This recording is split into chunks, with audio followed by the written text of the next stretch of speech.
I was in the middle of a Zoom call with a client juggling screen shares and note-taking when my phone buzzed. I glanced down. A text from my mom. Carla needs $3,200 for prom. Urgent.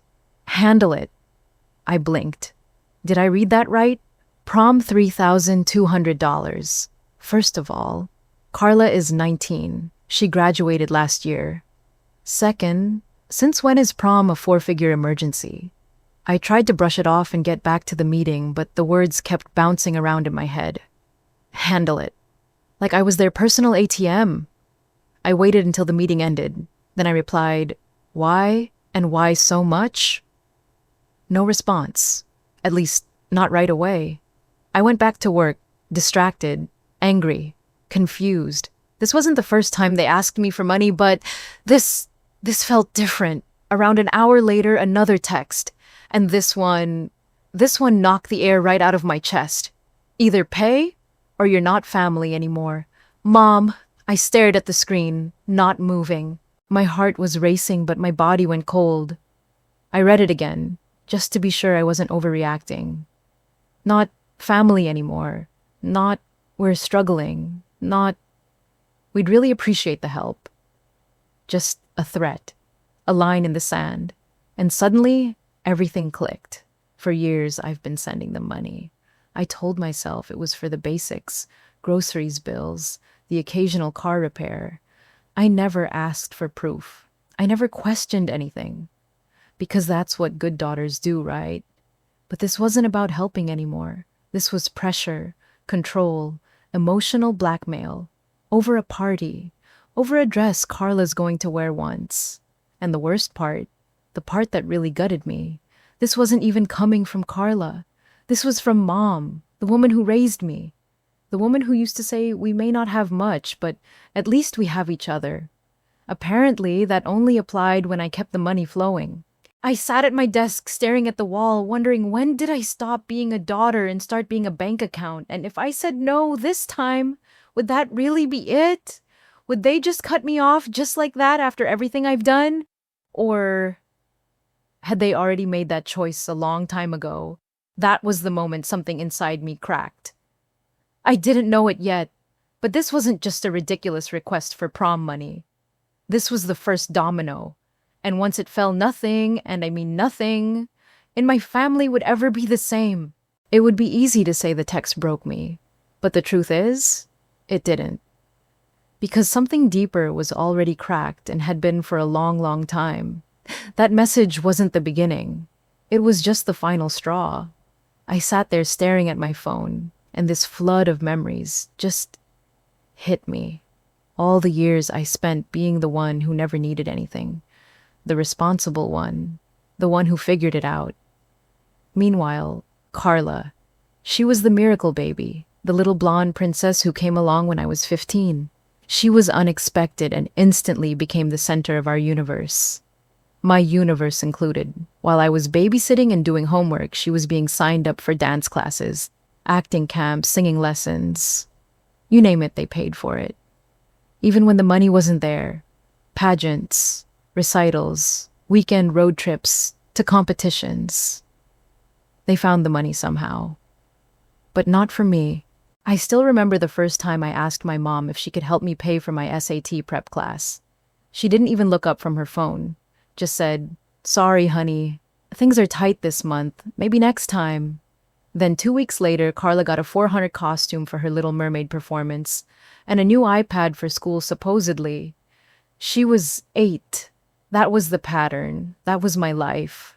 It was like I'd been born into one family, and then 15 years later, a new family moved in, and I became the live-in help.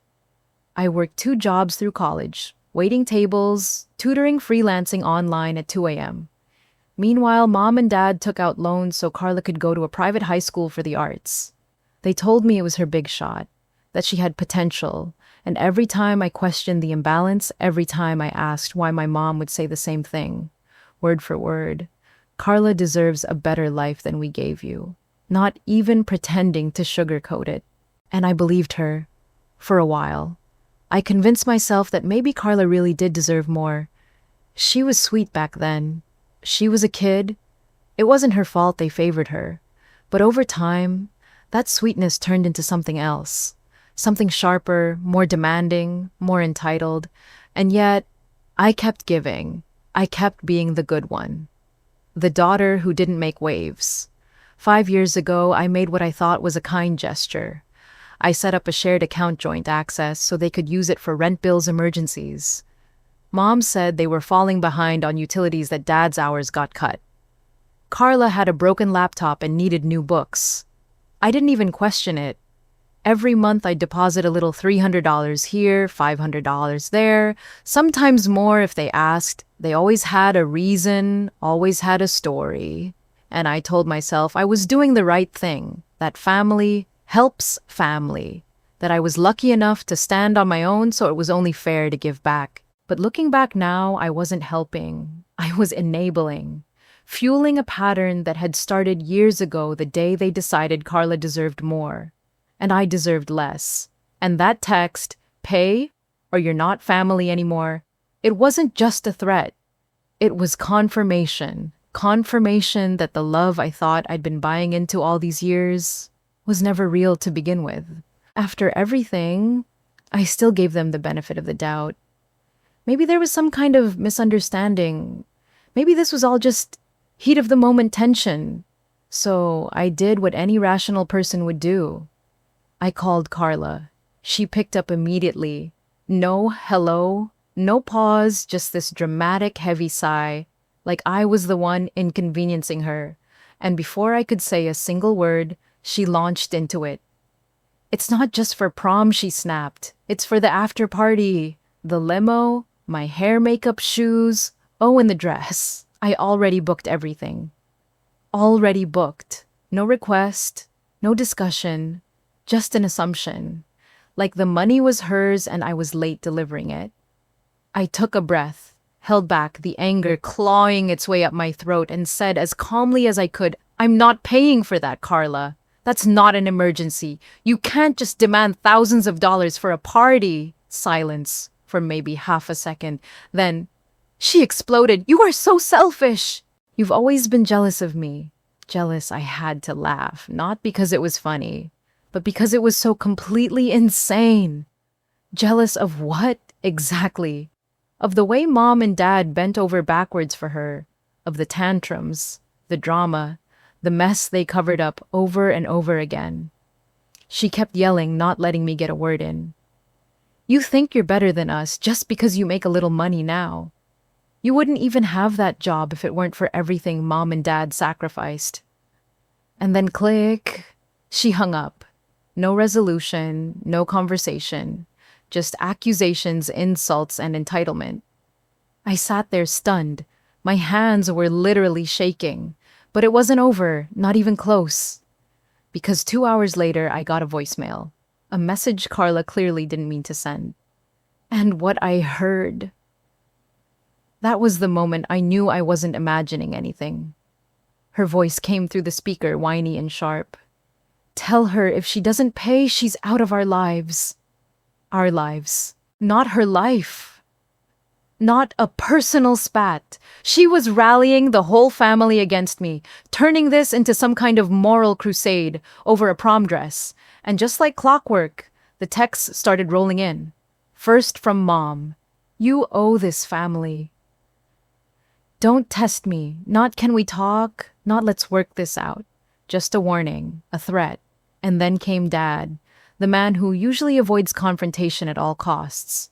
Just do the right thing, Madison. The right thing. I'd paid rent when they couldn't. I covered their electric bill last Christmas. I sent $800 for repairs last spring and never saw a single receipt. And now, this was the right thing. Throwing more money at Carla's delusions of royalty. No one asked how I was doing. No one checked in. They just demanded, expected, entitled. It wasn't a family anymore. It was a transaction, and apparently, my balance was overdue. That night, I couldn't sleep. I just lay there staring at the ceiling, replaying every word from that call, every text, every guilt trip, and I kept circling back to one thing, that shared account. the one I set up 5 years ago to help them out. I hadn't checked it in at least a year, maybe longer. Why would I?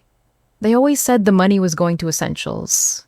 Rent, groceries, bills. I believed them because they're my parents, right? But now I wasn't so sure. So I got out of bed, pulled on a hoodie, and opened my laptop, logged into the bank portal, typed in the password, paused for a second. And then I hit enter. What I saw made my stomach twist. Right there at the top of the transaction history, $6,000 withdrawn just last week. The memo line read lifestyle consultant. What even is that? I scrolled further. 3 days before, that $4,200 to a luxury day spa, then another $100 to Velvet Orchid Boutique, and another. There were multiple payments to high-end clothing stores I didn't even recognize. And then one jumped out at me. Event Master Studios. 2,800. It rang a bell, and not in a good way. I Googled it. Turns out it's an exclusive event planner that specializes in luxury teen parties, including, you guessed it, proms. My jaw clenched. So while I was working overtime, skipping vacations, delaying house upgrades to help them, they were out here funding a red carpet prom production, like they were the Kardashians. This wasn't a one-time slip-up. It was a pattern, a lifestyle, built on my money.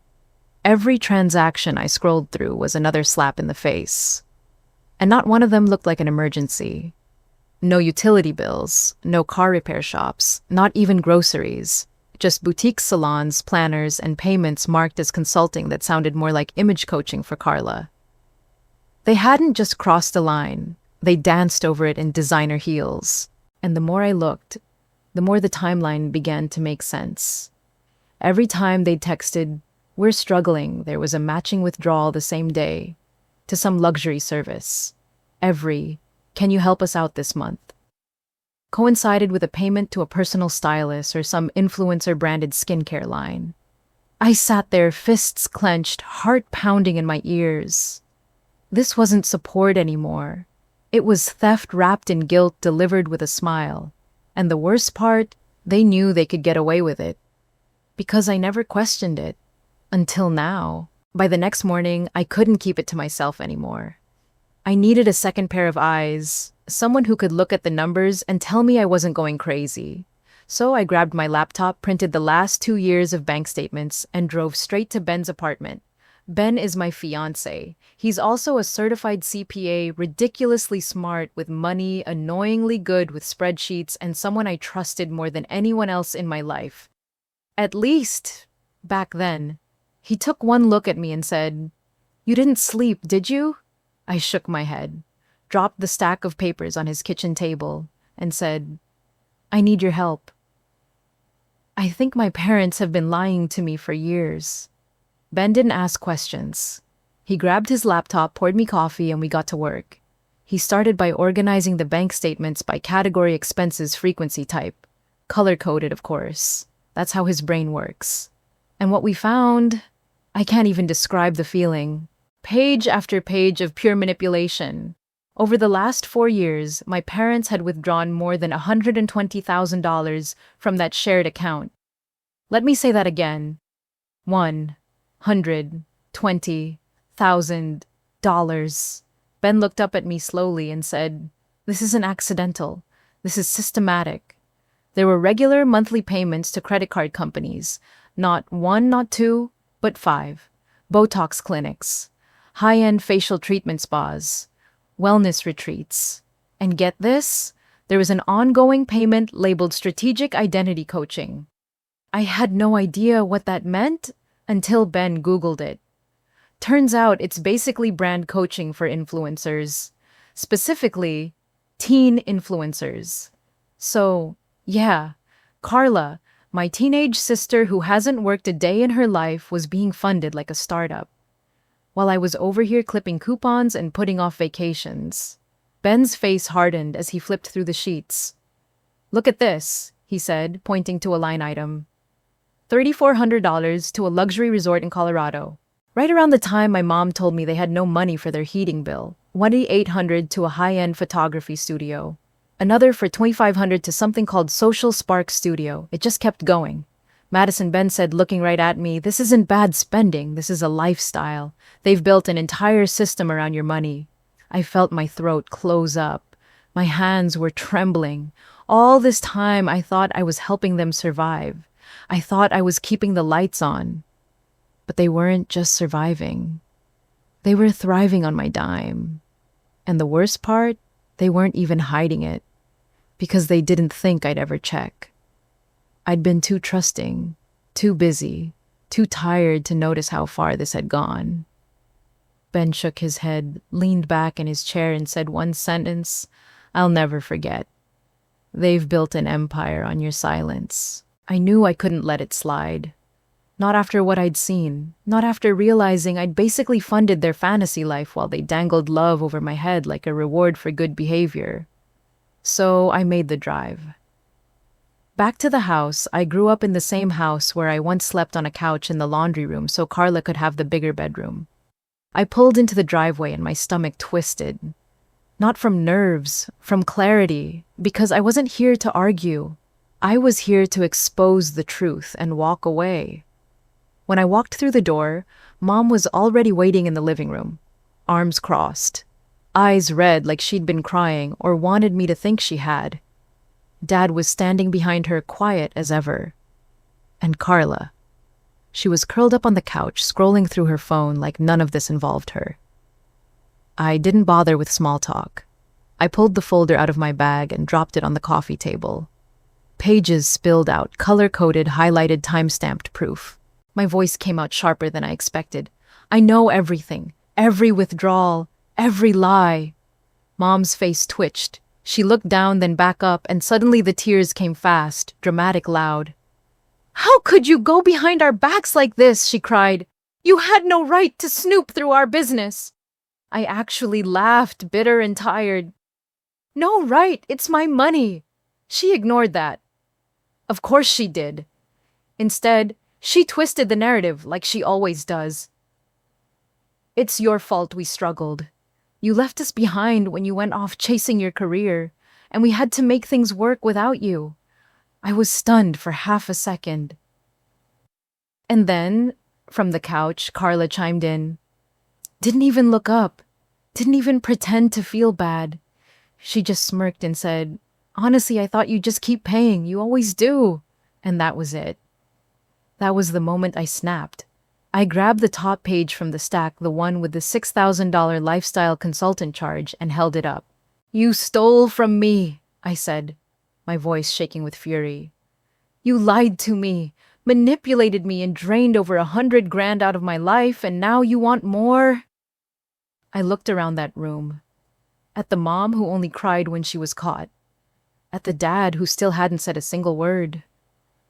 And at the sister who thought my paycheck was her birthright. And I realized I didn't belong there anymore. I'd been holding on to the idea of family, not the reality. No more. I shoved the rest of the statements into the folder, stood up, and turned toward the door. Mom was still crying, mumbling something about how family sticks together. Carla said nothing. Dad said nothing. And I didn't say another word either. I just walked out. Because I was finally done begging people to love me right. The next morning, I woke up with one goal in mind. Cut the cord for good this time. I logged into my bank, went straight to the joint account, and closed it. No hesitation, no second guessing. 10 minutes later, it was done. The pipeline was shut off. It felt like breathing clean air for the first time in years. But I wasn't finished. I opened my phone and started blocking. Mom, Dad, Carla, every number, every social media account, every email thread. Blocked, silenced, gone. And then I wrote the last thing I would ever say to them. A short, cold email, no sugarcoating, no opening, just truth. You stole $120,000 from me. I owe you nothing. I'm done. I hit send and just sat there staring at the screen. My heart was pounding, but not from fear, from freedom. For the first time in my adult life, I wasn't on the hook for anyone's bad decisions. but my own. Hours passed, and then just as I was closing my laptop, a new email came in. From my mother. The subject line: "You'll regret this." I opened it. It was short.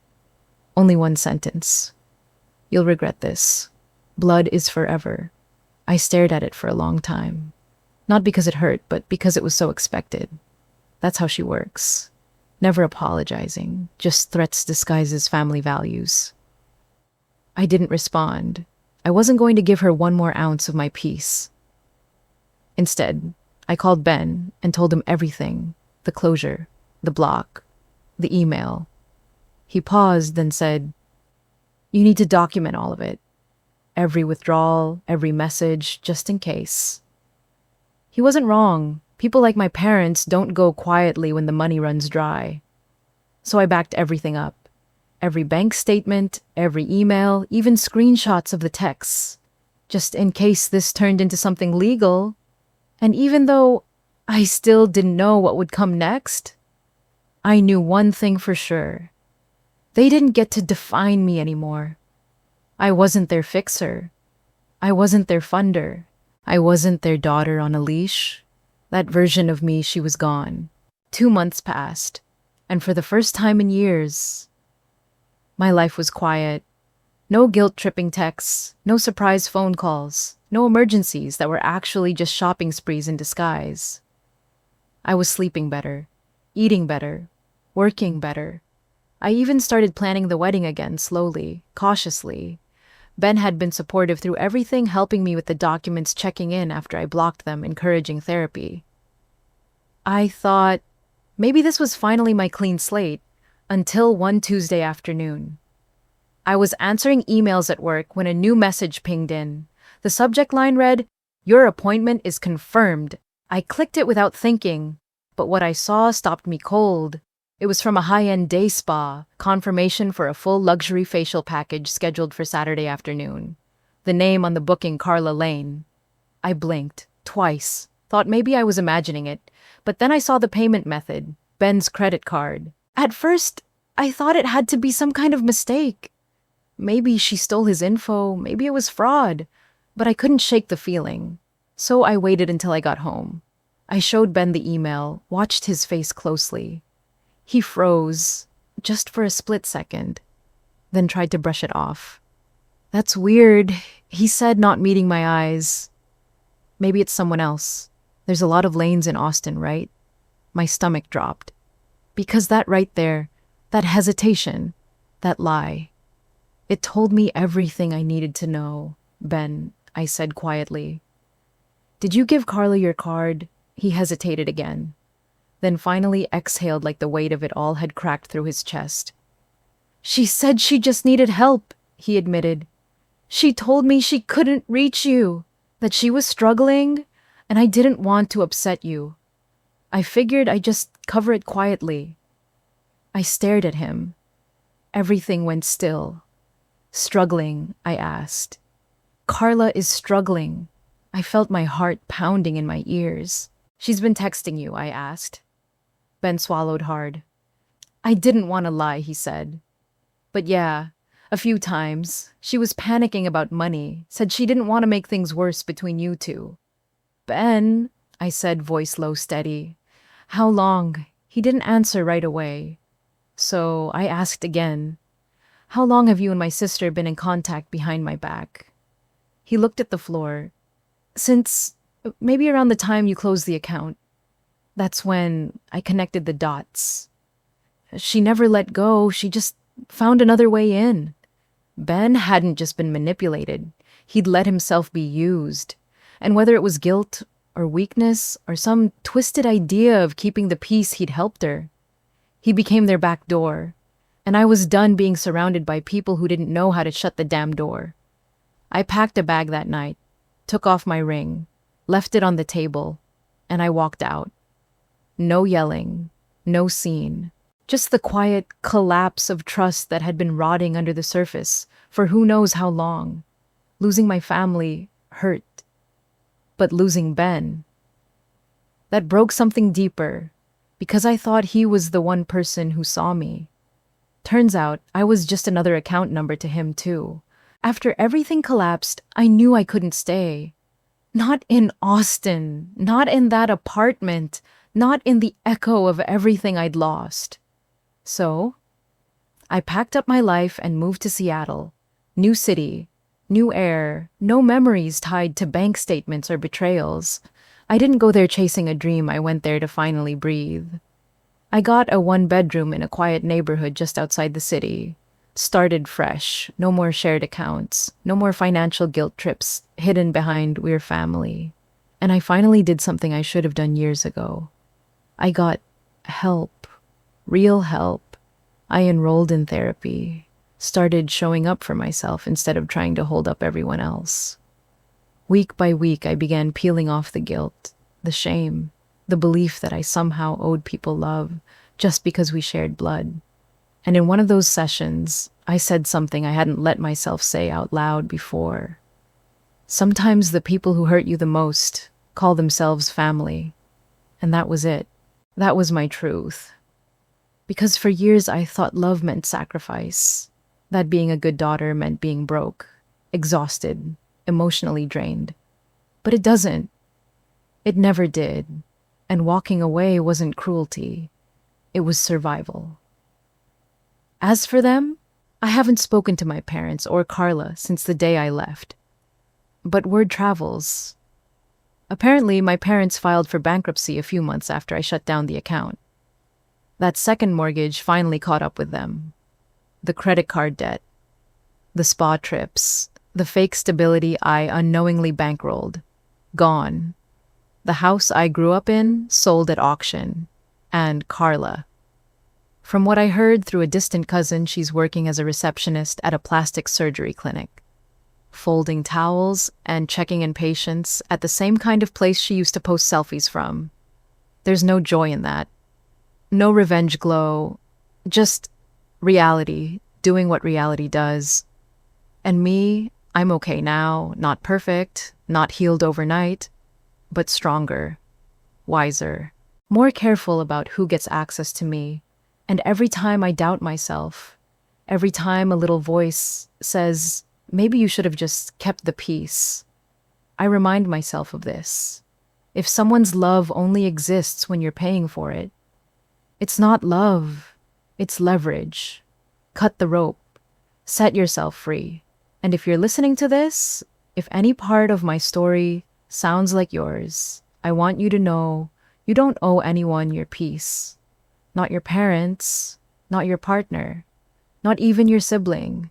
You're allowed to protect your sanity. You're allowed to say no. You're allowed to walk away. And you are still worthy of love that doesn't come with a price tag.